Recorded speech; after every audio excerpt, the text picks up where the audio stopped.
So, you decided to download Fate Grand Order. And you're new. And you've seen all the Fate dojins and you're like, wait, this isn't what it's supposed to be. If you're worried about all those, this guide is for you, I think. Anyways, if you decided to start playing Fate Grand Order in 2022 and trying to find guides on how to play it, they're mostly outdated, I think, because they're in 2021, you know. Although you still can check out those guides because it's just 1 year apart. I doubt it's any different from this year as well. So yeah, I might be missing a few points here and there in this video because I'm just giving my advice based on my nearly 1 year experience in Fate Grand Order. Of course, I still have lots to learn from the masters of Fate Grand Order like Hanukkah Green or Plushy Mistress, because they can beat God solo with Kukulane or beating in one turn. Insane. So yeah, this guide doesn't give an extensive rundown on how Fate Grand Order works, but at least I will try my best to explain it in my way, which is way shorter and less confusing, I think. Anyway, let's go! Fate Grand Order has a shit ton of waifus, husbandos, and traps to choose from, and they all have their own kit and sort of playstyle to it. But I usually classify these types of servants into 4 types. First is DPS. DPS servants are servants who deal the damage as the name suggested. Servants like John Alter, Lancelot, Artoria. Basically the servants whose skills are for amplifying their damage in some type of way. The second type is support servants. Servants whose skill set are to support the team by giving attack buffs, NP buffs, art, quick, or buster buffs. Also, there are servants who gives a lot of survivability by giving them defense buffs, regen, health, guts, shit like that. Third one are DPS support servants. So these servants are technically the servants who gives out good damage and can support the whole team with their skill set. Example for this is Bedivere, as he gives out decent damage with his Noble Phantasm.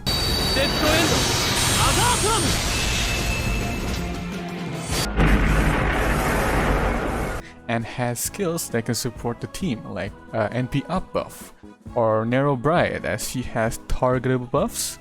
You can use it on Narrow herself or use it on another servant. And also she gives out good damage because she's a 5-star Saber servant. Then the last ones are the solo servants. These servants are made to have survivability, and they don't have skills that can support the team in any way, but you know, servants like Kukulane and its alter variant are very good for soloing many of the bosses in Fate Grand Order.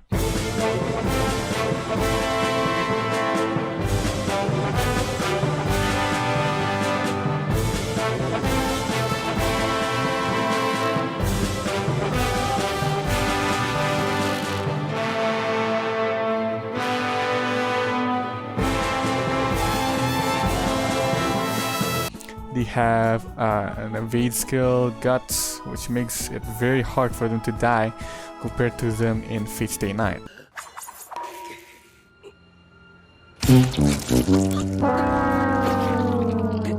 Although solo servants are kind of vague, as many servants whose skill sets are not good for survivability. For example, like Skathash. She can solo some of the bosses in Agartha, but you know, I think you should just go for a Kukulane, who is known to be the solo god. The 5-star servant in a 3-star card. That's what Kukulane is. So with all of that, as a starting player, you should start looking into these servants that fit into each categories that I mentioned before. So having servants who can support DPS, solo, or DPS support can be crucial towards the end of the singularities, and especially during the last belts. You really need to consider your whole team a lot. Mash, the first servant you get in Fate Grand Order, is going to be a really good unit until the end game of Fate Grand Order. Senpai! Master! お怪我はありませんか? ありがとう。ナイスマッシュ。いえ、お礼を言うのはこちらです。私、とっさのことで頭が真っ白で。真っ白って。